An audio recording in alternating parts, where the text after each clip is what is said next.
ಶ್ರೀ ಗಣಪತಿ ಶಾರದಾ ಗುರುಭ್ಯೋ ನಮಃ. ಅಖಿಲಾಂಡ ಕೋಟಿ ಬ್ರಹ್ಮಾಂಡ ನಾಯಕ ರಾಜಾಧಿರಾಜ ಯೋಗಿರಾಜ ಪರಬ್ರಹ್ಮ ಶ್ರೀ ಸಚ್ಚಿದಾನಂದ ಸದ್ಗುರು ಶ್ರೀ ಸ್ವಾಮಿ ಸಮರ್ಥ ಅಕ್ಕಲಕೋಟೆ ಮಹಾರಾಜ ಕಿ ಜೈ. ಶ್ರೋತೃಗಳಿಗೆ ಹಂಸಕವಿ ವಿರಚಿತ ಶ್ರೀ ದತ್ತ ಭಾಗವತದ 5ನೇ ಭಾಗ ಉತ್ತರಕಾಂಡ ತೃತೀಯ ಸ್ಕಂದ ಶ್ರೀ ಸ್ವಾಮಿ ಸಮರ್ಥ ಕಥಾಮೃತದಲ್ಲಿ ಅಕ್ಕಲಕೋಟದಲ್ಲಿ ಶ್ರೀ ಸ್ವಾಮಿ ಸಮರ್ಥರ ಮುಂದುವರಿದ 2ನೇ ಭಾಗದಲ್ಲಿ ಬಾಸಲಗಾಂವದ ಭಕ್ತನ ಕಷ್ಟ ನಿವಾರಿಸಿದ್ದು, ಪಾಪಿಗಳಿಗೂ ತಿದ್ದಿದ ಶ್ರೀ ಸಮರ್ಥರು ಹಾಗೂ ಗರ್ವಿಷ್ಠ ಬ್ರಾಹ್ಮಣರ ಗರ್ವಹರಣ ಮಾಡಿದ್ದು ಅಲ್ಲದೆ ಭೀಮರಾಯನ ರೋಗ ನಿವಾರಣೆ ಪ್ರಸಂಗವೆಂಬ 8ನೇ ಅಧ್ಯಾಯಕ್ಕೆ ಸ್ವಾಗತ. ಓಂ ದತ್ತಾಯ ನಮಃ. ಶ್ರೀ ಸ್ವಾಮಿ ಸಮರ್ಥರು ಅಕ್ಕಲಕೋಟದಲ್ಲಿ ಇರುವಾಗ ಆಗಾಗ ಸುತ್ತಮುತ್ತಲ ಗ್ರಾಮಗಳಿಗೆ ಹೋಗಿ ಬರುವುದು ಅವರ ವಾಡಿಕೆಯಾಗಿತ್ತು. ಹೀಗಿರಲು ಒಂದು ದಿನ ಅವರು ಅಕ್ಕಲಕೋಟೆಯ ಹತ್ತಿರವಿರುವ ಬಾಸಲಗಾಂವ್ ಎಂಬ ಗ್ರಾಮಕ್ಕೆ ಹೋಗುವರು. ಅದೇ ದಿನ ಅಲ್ಲಿ ಊರಿನ ಒಬ್ಬ ಸಿಂಪಿಗನು ಗುರುಗಳಿರುವಲ್ಲಿಗೆ ಬಂದು ಅವರ ಕಾಲಿಗೆರಗಿದವನೇ, ಹೇ ದೇವಾಧಿದೇವ, ನನಗೊಂದು ದುಷ್ಟ ಗ್ರಹವು ಕಾಡುತ್ತಿದೆ, ದಯಾನಿಧಿಯೇ, ನನ್ನನ್ನು ಆ ಬಾಧೆಯಿಂದ ಬಿಡುಗಡೆ ಮಾಡಿರೆಂದು ಕೇಳಿಕೊಳ್ಳುವನು. ಆಗ ಶ್ರೀ ಸ್ವಾಮಿ ಸಮರ್ಥರು ಕಿರುನಗೆ ನಕ್ಕು ತನ್ನ ಸೇವಕನ ಕಡೆಗೆ ಮುಖ ಮಾಡಿ, ಹೇ ಕಾಶಿನಾಥ ಸಂಪಂಥ, ಈ ಸಿಂಪಿಗನಿಗೆ ಇಂದು ದಾಸೋಹವಾಗಲೆಂದು ಹೇಳು ಎನ್ನಲು ಅವನು ಸಿಂಪಿಗನಿಗೆ ಹಾಗೆ ಹೇಳುವನು. ಸಿಂಪಿಗನು ಬಹಳ ಸಂತಸದಿಂದ ಮನೆಗೆ ಹೋಗಿ ತನ್ನ ಹೆಂಡತಿಗೆ ಈ ವಿಷಯವನ್ನು ಹೇಳಿ ಕ್ಷಣಾರ್ಧದಲ್ಲಿಯೇ 50 ಜನರಿಗೆ ಸಾಕಾಗುವಷ್ಟು ಅಡಿಗೆ ಸಿದ್ಧ ಮಾಡಿಸಿದನು. ಆಗ ಗುರುಗಳು ತನ್ನ ಸೇವಕರೊಂದಿಗೆ ಸಿಂಪಿಗನ ನಿರೀಕ್ಷೆಯಲ್ಲಿ ಅದೇ ಊರಿನ ಭವಾನಿ ಮಂದಿರದಲ್ಲಿ ವಿರಮಿಸುತ್ತಿದ್ದರು.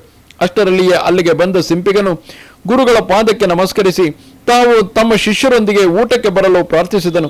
ಶ್ರೀ ಸಮರ್ಥರು ಬುಧಕ್ಕನೆ ಎದ್ದವರೇ ತಮ್ಮ ಶಿಷ್ಯರಿಂದೊಡಗೂಡಿ ಊರಲ್ಲಿ ಎಲ್ಲರನ್ನೂ ಕರೆ ಎಂದು ಹೇಳಿ ಅವನ ಮನೆ ಕಡೆ ನಡೆದರು. ಸಿಂಪಿಗನು ಗಾಬರಿಯಾದರೂ ಗುರುಗಳ ಮೇಲೆ ವಿಶ್ವಾಸವಿಟ್ಟು ಯಾವುದೇ ಮೇಲು ಕೇಳಿಲ್ಲದೆ ಊರಿನಲ್ಲಿರುವ ಎಲ್ಲರನ್ನೂ ಊಟಕ್ಕೆ ಬನ್ನಿರೆಂದು ಹೇಳಿ ಭರಭರನೆ ಮನೆ ಕಡೆಗೆ ಬಂದನು. ಜನರು ಆತನ ಮನೆ ಕಡೆಗೆ ಊಟಕ್ಕೆ ಬರಹತ್ತಿದರು. ಆದರೆ ಮನೆಯಲ್ಲಿ ಕೇವಲ 50 ಜನರಿಗೆ ಸಾಲುವಷ್ಟು ಮಾತ್ರ ಊಟವಿರುವುದನ್ನು ಕಂಡ ಆ ಸಿಂಪಿಗ ದಂಪತಿಗಳು ಗುರುಗಳ ಪಾದಕ್ಕೆರಗಿ ನಿಜ ಸಂಗತಿಯನ್ನು ಗುಪ್ತವಾಗಿ ಅರುಹಿದರು.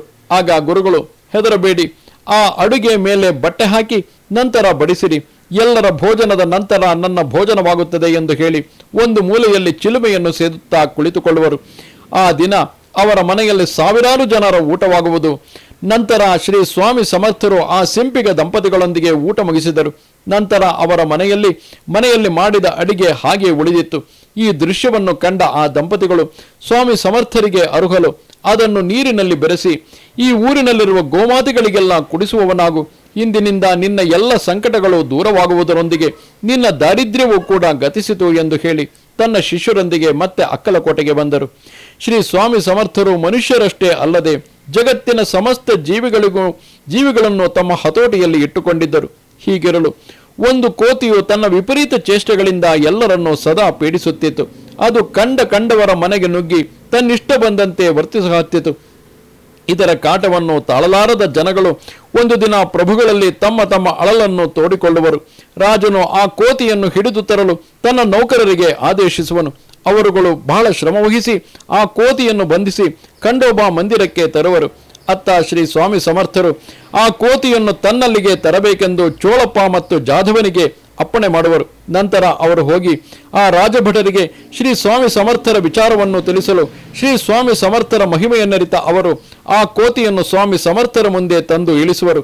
ಆಗ ಅದಕ್ಕೆ ಕಟ್ಟಿದ ಕಟ್ಟುಗಳನ್ನು ತೆಗೆಸಿದ ಸ್ವಾಮಿ ಸಮರ್ಥರು ಅದನ್ನು ತನ್ನ ಹತ್ತಿರ ಕರೆದು ಅದರ ಬೆನ್ನ ಮೇಲೆ ಕೈಯಾಡಿಸಿ, ಹನುಮ, ಇನ್ನು ಮೇಲೆ ನೀನು ಯಾರ ತಂಟೆಗೂ ಹೋಗಬೇಡ, ಯಾರಿಗೂ ತೊಂದರೆ ಕೊಡಬೇಡ ಎಂದು ನೇವರಿಸಿ ಕಳುಹಿಸಲು ಮುಂದೆ ಆ ಕೋತಿಯು ಯಾರಿಗೂ ತೊಂದರೆ ಕೊಡದೆ ತನ್ನ ಪಾಡಿಗೆ ತಾನು ಇರಹತ್ತಿತು.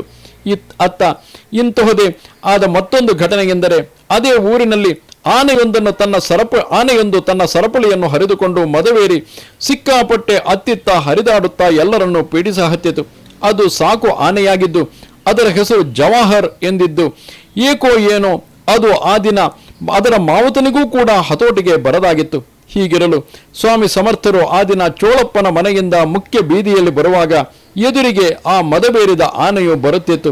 ಅದನ್ನು ನೋಡಿದ ಸ್ವಾಮಿ ಸಮರ್ಥರು ತದೇಕ ಚಿತ್ತದಿಂದ ಅದರೆಡೆಗೆ ನೋಡಹತ್ತಿದರು.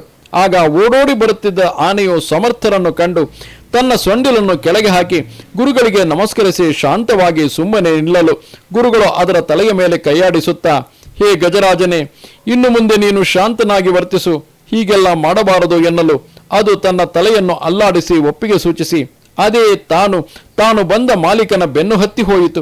ಸರ್ವರಿಗೂ ಶಾಂತ ಬುದ್ಧಿಯನ್ನು ಉಂಟು ಮಾಡುವ ಸ್ವಾಮಿ ಸಮರ್ಥರ ಪ್ರಭಾವವು ಎಲ್ಲರಿಗೂ ತಿಳಿಯಲು ಜಯ ಜಯ ಶ್ರೀ ಸ್ವಾಮಿ ಸಮರ್ಥ ಎಂದು ಎಲ್ಲರೂ ಜಯಕಾರ ಹಾಕುವರು. ಒಮ್ಮೆ ಸಮರ್ಥರು ಅಕ್ಕಲಕೋಟೆಯ ದೇಶಮುಖವಾಡೆಯಲ್ಲಿರುವಾಗ ಒಂದು ದಿನ ಶಿವುಬಾಯಿ ಎಂಬುವಳು ಕುರುಡನಾದ ತನ್ನ ಮಗನನ್ನು ಕರೆದುಕೊಂಡು ಸ್ವಾಮಿಗಳ ಹತ್ತಿರ ಬಂದು ತನ್ನ ಮಗನ ಸ್ಥಿತಿಯನ್ನು ಹೇಳಿಕೊಂಡು, ದೇವ, ನನ್ನ ಮಗನಿಗೆ ದೃಷ್ಟಿ ಬರುವಂತೆ ಮಾಡೆಂದು ಗುರುಗಳ ಕಾಲಿಗೆರಗಿ ಪ್ರಾರ್ಥಿಸ ಹತ್ತಿದಳು. ಗುರುಗಳು ಅವಳನ್ನು ಸಮಾಧಾನ ಮಾಡುತ್ತಾ, ಅಮ್ಮ, ನನ್ನನ್ನು ಪರೀಕ್ಷಿಸುವುದಕ್ಕಾಗಿ ಈಗ 5 ಜನ ರಾಕ್ಷಸರು ಇಲ್ಲಿಗೆ ಬರುತ್ತಾರೆ. ಅವರು ಬರುತ್ತಲೇ ನಿನ್ನ ಮಗನಿಗೆ ದೃಷ್ಟಿ ಬರುತ್ತದೆ ಎಂದು ಹರಸಿ ಅವರನ್ನು ಅಲ್ಲೇ ಕೂರಲು ಹೇಳಿದರು. ಅಷ್ಟರಲ್ಲಿಯೇ ಕಪ್ಪು ದೇಹ ಸ್ಥೂಲ ಕಾಯದ 5 ಜನ ಬ್ರಾಹ್ಮಣರು ಅಲ್ಲಿಗೆ ಬಂದು ತಮ್ಮೊಳಗೆ ಸಂಸ್ಕೃತ ಹಾಗೂ ಕನ್ನಡದಲ್ಲಿ ಮಾತನಾಡಿಕೊಳ್ಳುತ್ತಾ ಎಲ್ಲರ ಹಾಗೆ ಗುರುಗಳ ದರ್ಶನ ಪಡೆದರು. ಅಷ್ಟರಲ್ಲಿ ಗುರುಗಳು ತಮ್ಮ ಕೊರಳಲ್ಲಿನ ಹಾರದಿಂದ ರುದ್ರಾಕ್ಷಿಯನ್ನು ತೆಗೆದು ಅಲ್ಲೇ ಇರುವ ಅಂಧ ಬಾಲಕನ ಕೈಗಿತ್ತು. ಹೇ ಬಾಲಕ, ಈ ಬ್ರಾಹ್ಮಣರು ಯಾವ ಉದ್ದೇಶದಿಂದ ಬಂದಿರುವರೋ, ಅಲ್ಲದೆ ಇವರು ಯಾವ ಪ್ರಶ್ನೆಗಳನ್ನು ಕೇಳಬೇಕೆಂದುಕೊಂಡಿದ್ದಾರೋ ಆ ಪ್ರಶ್ನೆಗಳನ್ನು ಹಾಗೂ ಅವುಗಳಿಗೆ ಉತ್ತರವನ್ನು ಹೇಳು ಎಂದು ಆ ಬಾಲಕನ ತಲೆಯ ಮೇಲೆ ತನ್ನ ವರದ ಹಸ್ತವನ್ನಿರಿಸಿ ಹರಸಿದರು. ಅಷ್ಟರಲ್ಲಿ ಆ ಬಾಲಕನಿಗೆ ಕಣ್ಣುಗಳು ಬಂದಿದ್ದಲ್ಲದೆ ಅವನಲ್ಲಿ ಜ್ಞಾನೋದಯ ಉಂಟಾಗಲು ಅವನು ಆ ಬ್ರಾಹ್ಮಣರ ಕಡೆಗೆ ತಿರುಗಿ, ಹೇ ಮಹಾತ್ಮರೇ, ನೀವು ಶ್ರೀ ಸ್ವಾಮಿ ಸಮರ್ಥರ ಶಕ್ತಿ ಸಾಮರ್ಥ್ಯಗಳನ್ನು ತಿಳಿದುಕೊಳ್ಳುವ ಉದ್ದೇಶದಿಂದಾಗಿ ಇಲ್ಲಿಗೆ ಬಂದಿರುವಿರಿ. ಅಲ್ಲದೆ ನಿಮ್ಮಲ್ಲಿ ಅಹಂಕಾರ ಡಂಭಾಚಾರವು ಮಡುಗಟ್ಟಿದೆ. ನೀವುಗಳು ತಾವೇ ಶ್ರೇಷ್ಠರು, ತಾವೇ ಬುದ್ಧಿವಂತರು, ಉಳಿದವರು ತಮಗಿಂತಲೂ ಕೀಳು ಎಂಬ ಭಾವನೆಯನ್ನು ತಾಳಿರುವಿರಿ. ಅಷ್ಟೇ ಅಲ್ಲದೆ ಶ್ರೀ ಸ್ವಾಮಿ ಸಮರ್ಥರನ್ನು ಅವಮಾನಗೊಳಿಸುವ ಉದ್ದೇಶದಿಂದಲೇ ನೀವು ಇಲ್ಲಿಗೆ ಬಂದಿರುವಿರಿ. ಹಾಗೂ ನೀವುಗಳು ಶ್ರೀ ಸ್ವಾಮಿ ಸಮರ್ಥರನ್ನು ಕೇಳಲು ತಲಾ ಒಂದೊಂದರಂತೆ 5 ಪ್ರಶ್ನೆಗಳನ್ನು ತಯಾರು ಮಾಡಿಕೊಂಡು ಬಂದಿರುವಿರಿ. ಅವುಗಳು ಯಾವುವೆಂದರೆ, ಮುಕ್ತಿಯನ್ನು ಸಂಪಾದಿಸುವುದಕ್ಕೆ ಇರುವ ಭೂಮಿಕೆಗಳು ಯಾವುವು, ಅವುಗಳನ್ನು ಏನೆನ್ನುತ್ತಾರೆ, ಅವುಗಳ ವಿವರವೇನು, ಉಪನಿಷತ್ತು ಎಂದರೇನು, ಅದರ ಶಬ್ದಾರ್ಥವೇನು, ಯೋಗಿ ಎಂದರೆ ಯಾರು, ಆತನು ಎಲ್ಲಿರತಕ್ಕದ್ದು, ಎಲ್ಲಿರಕೂಡದು, ಯೋಗಿ ಎನ್ನುವವನು ಹೇಗಿರಬೇಕು, ಹೇಗಿರಬಾರದು, ಅವನ ಲಕ್ಷಣಗಳೇನು, ಯೋಗಿ ಎನ್ನುವುದು ಯಾವುದನ್ನು ವಿರೋಧಿಸತಕ್ಕದ್ದು ಅಲ್ಲದೆ ಯಾವುದನ್ನು ಹೊಂದತಕ್ಕದ್ದು, ಇವು ನಿಮ್ಮ ಪ್ರಶ್ನೆಗಳು. ಇವನ್ನು ಶ್ರೀ ಸ್ವಾಮಿಯವರಲ್ಲಿ ಕೇಳಲು ಸಂಕಲ್ಪಿಸಿಕೊಂಡಿದ್ದೀರಿ. ನೀವು ಎಂತಹ ಅಜ್ಞಾನಿಗಳು! ಎಲ್ಲ ಕಾರಣ ಕಾರ್ಯಗಳಿಗೆ ಕಾರಕನಾದ ಶ್ರೀ ಸದ್ಗುರುಮೂರ್ತಿಯನ್ನು ಇಂತಹ ಪ್ರಶ್ನೆಗಳಿಂದ ತಿಳಿದುಕೊಳ್ಳಬಲ್ಲಿರ? ಅವರನ್ನು ತಿಳಿದುಕೊಳ್ಳಬೇಕೆಂದರೆ ಶ್ರದ್ಧೆಯಿಂದ, ತಾಳ್ಮೆಯಿಂದ, ವಿನಯದಿಂದ, ಭಕ್ತಿಯಿಂದ ಆತನನ್ನು ಸೇವಿಸಿ ತಿಳಿದುಕೊಳ್ಳಬೇಕಲ್ಲದೆ ಈ ಮಾರ್ಗ ಒಳ್ಳೆಯದಲ್ಲ ಎಂದು ಹೇಳಿ ಶ್ರೀ ಸ್ವಾಮಿಯವರಿಗೆ ನಮಸ್ಕರಿಸಿದ ಆ ಬಾಲಕನು ಆ ಬ್ರಾಹ್ಮಣರು ತಮ್ಮ ಮನಗಳಲ್ಲಿ ಕಲ್ಪಿಸಿಕೊಂಡಿದ್ದ ಪ್ರಶ್ನೆಗಳಿಗೆ ಸಮಾಧಾನಗಳನ್ನು ಹೇಳತೊಡಗಿದನು. ಎಂತೆಂದರೆ, ಅಯ್ಯನವರೇ, ಎಷ್ಟೋ ಜನ್ಮಗಳ ಪುಣ್ಯದಿಂದ ನೀವು ಬ್ರಾಹ್ಮಣರಾಗಿ ಜನ್ಮಿಸಿದ್ದೀರಿ. ಒಳ್ಳೆ ಗುರುಗಳನ್ನು ಸೇರಿ ವಿದ್ಯೆಗಳನ್ನು ಅಭ್ಯಾಸ ಮಾಡಿದ್ದೀರಿ. ನಿಮಗೆ ಕೇವಲ ವಿದ್ಯೆ ಮಾತ್ರ ಲಭಿಸಿತಲ್ಲದೆ ಜ್ಞಾನ ವಿದ್ಯೆ, ಯೋಗ ವಿದ್ಯೆಗಳು ಮೈಗೂಡಲಿಲ್ಲ. ಆದ್ದರಿಂದ ಹೀಗೆ ಮಾತಾಡುತ್ತಿರುವಿರಿ. ಅಶಾಂತಿಯಿಂದ ದೇಶದಲ್ಲೆಲ್ಲ ತಿರುಗುತ್ತಿದ್ದೀರಿ. ಆದರೂ ಇಲ್ಲಿಗೆ ಬಂದಿದ್ದೀರಲ್ಲ, ನಿಮ್ಮ ಪ್ರಶ್ನೆಗಳಿಗೆ ಸಮಾಧಾನಗಳನ್ನು ಕೇಳಿ ಇದು ನನ್ನಂಥ ಬಾಲಕನಿಂದ ಶ್ರೀ ಸ್ವಾಮಿ ಸಮರ್ಥರೇ ನುಡಿಸುತ್ತಿದ್ದಾರೆ ಎಂದು ಮುಂದಿನದನ್ನು ಹೇಳತೊಡಗಿದನು. ಎಂತೆಂದರೆ, ಮೊದಲನೆಯದು ಮುಕ್ತಿಯನ್ನು ಸಂಪಾದಿಸುವುದಕ್ಕೆ ಇರುವ ಭೂಮಿಕೆಗಳು. ಮೊದಲನೆಯದು ಮುಕ್ತಿಯನ್ನು ಸಂಪಾದಿಸುವುದಕ್ಕಾಗಿ ಇರುವ ಭೂಮಿಕೆಗಳು 7. ಅವುಗಳನ್ನು ಸಪ್ತ ಜ್ಞಾನ ಭೂಮಿಕೆ ಅಂದರೆ ಅಡಿಪಾಯಗಳು ಎನ್ನುವರು. ಅವು ಎಂತೆಂದರೆ, ಮೊದಲನೆಯದು ಶುಭೇಚ್ಛೆ, ಎರಡನೆಯದು ವಿಚಾರ ಅಥವಾ ಚರ್ಚೆ, ಮೂರನೆಯದು ತನುಮಾನ ಸತ್ವ, ನಾಲ್ಕನೆಯದು ಸತ್ವಾಪತ್ತಿ, ಐದನೆಯದು ಅಸಂಸತ್ತಿ, ಆರನೆಯದು ಪದಾರ್ಥ ಭಾವನೆ, ಏಳನೆಯದು ತುರಿಯ. ಪಂಡಿತರೆ, ಆತ್ಮವೆಂದರೆ ಏನು, ಜನ್ಮವೆಂದರೆ ಏನು, ಜನನ ಮರಣಗಳೆಂದರೆ ಏನು, ಇವೇ ಮೊದಲಾದವುಗಳ ಬಗ್ಗೆ ಉಂಟಾಗುವ ಚಿಂತನೆ, ಅವುಗಳನ್ನು ಕುರಿತು ತಿಳಿದುಕೊಳ್ಳಬೇಕೆಂಬ ಸಂಕಲ್ಪ, ಇದೇ ಶುಭೇಚ್ಛೆ. ಅವುಗಳನ್ನು ಕುರಿತು ಆದ್ಯಂತವು ತಿಳಿದುಕೊಳ್ಳಲು ಎಲ್ಲ ರೀತಿಯಲ್ಲಿಯೂ ವಿಚಾರಿಸುವುದು ಅಂದರೆ ಚರ್ಚಿಸುವುದೇ ವಿಚಾರ. ದ್ವೈತ ಭಾವವನ್ನು ಅಂದರೆ ದ್ವಂದ್ವವನ್ನು ಕ್ರಮವಾಗಿ ಕಡಿಮೆ ಮಾಡಿಕೊಳ್ಳುತ್ತಾ ವೃತ್ತಿ ಜ್ಞಾನವಿಲ್ಲದಂತೆ ಮಾಡಿಕೊಳ್ಳುವುದೇ ತನು ಮಾನಸತ್ವ. ಈ 3 ಅವಸ್ಥೆಗಳನ್ನು ದಾಟಿದವನು ಅದ್ವೈತ ಸಿದ್ಧನೆಂದು ಕರೆಯಲ್ಪಡುತ್ತಾನೆ. ಉಳಿದ 4 ಭೂಮಿಕೆಗಳಲ್ಲಿ ಜ್ಞಾತ, ಜ್ಞೇಯ, ಜ್ಞಾನ ಇವುಗಳಿಗಿರುವ ಸಂಬಂಧವನ್ನು ಕುರಿತಾದ ದ್ವೈತ ಭಾವ ಅಂದರೆ ದ್ವಂದ್ವ ನಶಿಸುತ್ತದೆ. ಪತ್ತಿಯಲ್ಲಿ ದ್ವಂದ್ವವು ನಶಿಸಿ ಪೂರ್ತಿಯಾಗಿ ಅದ್ವೈತ ಭಾವವನ್ನು ಹೊಂದುತ್ತಾನೆ. ಇಂತಹವನನ್ನು ಬ್ರಹ್ಮವೇತ್ತನೆನ್ನುತ್ತಾರೆ. ಈ ಸ್ಥಿತಿಯಲ್ಲಿ ಇರುವವರು ಅವರವರ ಪ್ರಾರಬ್ಧ ಕರ್ಮಗಳಿಗೆ ಅನುಸಾರವಾಗಿ ಲೋಕ ಕಲ್ಯಾಣಕ್ಕಾಗಿ ಶ್ರಮಿಸುತ್ತಾರೆ. ಅಸಂಕ್ತಿ ಎನ್ನುವ 5ನೆಯ ಭೂಮಿಕೆಯಲ್ಲಿ ಸಂಕಲ್ಪವಾಗಲಿ ಮನೋವೃತ್ತಿಯಾಗಲಿ ಇರುವುದಿಲ್ಲ.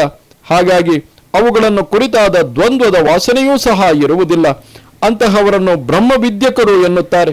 ಅವರಿಗೆ ದೇಹವಿದೆ ಎಂಬ ಭಾವನೆ ಇರುತ್ತದೆಯೇ ಹೊರತು ಅದರ ಮೇಲೆ ಯಾವ ಆಸಕ್ತಿಯೂ ಇರುವುದಿಲ್ಲ. ಪದಾರ್ಥ ಭಾವವೆಂಬ 6ನೆಯ ಭೂಮಿಕೆಗೆ ಬಂದಾಗ ತ್ರಿಪುಟ ಜ್ಞಾನವೂ ಕೂಡ 6ನೆಯ ಭೂಮಿಕೆಗೆ ಬಂದಾಗ ತ್ರಿಪುಟ ಜ್ಞಾನವೂ ಕೂಡ ಇರದು, ಅಂದರೆ ದೇಹಭಾವವೂ ಕೂಡ ಇರದು. ಅಂತಹವರನ್ನು ಬ್ರಹ್ಮವಿದ್ಯಾರಿಷ್ಟ ಎನ್ನುತ್ತಾರೆ. ಆತನು ಬ್ರಹ್ಮನಾಗುತ್ತಾನೆ, ಪರಮ ಶಾಂತನಾಗುತ್ತಾನೆ. ಆತನು ಅನುಭವಿಸುವುದನ್ನು ಬ್ರಹ್ಮಾನಂದವೆನ್ನುತ್ತಾರೆ. ಈ 7 ಭೂಮಿಕೆಗಳನ್ನು ಕೊಡುವುದು, ಅವುಗಳನ್ನು ಮೂಲಕ ಪಡೆಯುವ ಪರಮ ಸತ್ಯವು ಶ್ರೀ ಸ್ವಾಮಿ ಸಮರ್ಥರೇ ಎಂದು ತಿಳಿದುಕೊಳ್ಳಿ. ಇನ್ನು ಉಪನಿಷತ್ತು ಎಂದರೆ ಏನೆಂದು ಕೇಳಿದ್ದೀರಿ. ಉಪನಿಷತ್ತು ಎಂದರೆ ಭೇದರಹಿತವ ಜ್ಞಾನ. ಬ್ರಹ್ಮ ಆತ್ಮಗಳ ಐಕ್ಯತೆಯನ್ನು ಭೇದಿಸುವ ಬ್ರಹ್ಮವಿದ್ಯೆಯೇ ಉಪನಿಷತ್ತು. ಅದರ ಶಬ್ದಾರ್ಥ ಉಪನಿಷತ್ತಿಗೆ 2 ಅರ್ಥಗಳಿವೆ, ಕೇಳಿ. ಮಾನವರನ್ನು ಅಜ್ಞಾನಾಂಧಕಾರದಲ್ಲಿ ಉಳಿಸಿ ಜನನ ಮರಣಗಳನ್ನು, ಅವುಗಳಿಂದ ಉಂಟಾಗುವ ಕರ್ಮಗಳಿಂದ ಮುಸುಕಲ್ಪಟ್ಟಿರುವುದನ್ನು, ಅಜ್ಞಾನವನ್ನು ನಶಿಸುವ ಹಾಗೆ ಮಾಡುವುದನ್ನು ಉಪನಿಷತ್ತಿನ ಅರ್ಥವೆನ್ನುತ್ತಾರೆ. ಅಷ್ಟೇ ಅಲ್ಲದೆ ಉಪ ಅಂದರೆ ಬ್ರಹ್ಮಕ್ಕೆ ಹತ್ತಿರವಾಗಿ ತೆಗೆದುಕೊಂಡು ಹೋಗುವುದು ಎಂದು ಅರ್ಥ. ಅದನ್ನು ಪೂರ್ಣವಾಗಿ ಆಚರಿಸುವ ಶಾಸ್ತ್ರಗಳನ್ನೇ ವೇದಗಳೆಂದು, ಭಾಗಗಳೆಂದು, ವಿಜ್ಞಾನ ಕಿರಣಗಳನ್ನೇ ಉಪನಿಷತ್ತುಗಳೆಂದು ಕರೆಯುತ್ತಾರೆ. ಇನ್ನು ಯೋಗಿ ಎಂದರೆ ಅನೇಕ ಜನ್ಮಗಳಿಂದ ಲಭಿಸಿದ ಮಾನವ ಜನ್ಮದಲ್ಲಿನ ಎಲ್ಲ ಆಶ್ರಮಗಳನ್ನು ಧರ್ಮಬದ್ಧವಾಗಿ ನೆರವೇರಿಸುತ್ತಾ ಧರ್ಮ, ಅರ್ಥ, ಕಾಮ, ಮೋಕ್ಷಗಳಾದ ಪುರುಷಾರ್ಥಗಳಲ್ಲಿ ಮೊದಲ 3 ತೊರೆದು ಶ್ರೇಯಸ್ಸು ಅಂದರೆ ಮೋಕ್ಷವನ್ನು ಹೊಂದುವುದಕ್ಕಾಗಿ ಪ್ರಯತ್ನಿಸಿ ಗುರು ಶಿಷ್ಯನಾಗಿ ತಿರುಗಿ ಗುರುವಾಗಿ ಸಾಧಕನಾದ ಮುಕ್ತ ಸಂಗನನ್ನು ಯೋಗಿ ಎನ್ನುತ್ತಾರೆ. ಯೋಗಿ ಎಂಬುವನು ನಿಸ್ಸಂಕಲ್ಪನಾಗಿರಬೇಕು. ಯಾವುದನ್ನು ಚಿಂತಿಸದೆ ತನ್ನ ಮನಸ್ಸನ್ನು ಪರಮಾತ್ಮನಲ್ಲಿಯೇ ನಿಲ್ಲಿಸುವವನೇ ಯೋಗಿ. ಆತ ಯಾವಾಗಲೂ ಪವಿತ್ರವೋ ನಿರ್ಮಲವೋ ಆದ ಸ್ಥಳದಲ್ಲಿ ವಾಸಿಸತಕ್ಕದ್ದು. ಜನ ಸಮೂಹದಲ್ಲಿಯೂ, ಸಂಘರ್ಷಗಳಲ್ಲಿಯೂ, ಉಪದ್ರವಗಳುಳ್ಳ ಸ್ಥಳಗಳಲ್ಲಿಯೂ ಇರಕೂಡದು. ಹೆಚ್ಚು ಏಕಾಂತವಾಸದಲ್ಲಿರಬೇಕು. ಶಬ್ದ, ಸ್ಪರ್ಶ, ರೂಪ, ರಸ, ಗಂಧಾದಿಗಳು ದೊರೆಯುವ ಸ್ಥಳದಲ್ಲಿ ಇರಕೂಡದು.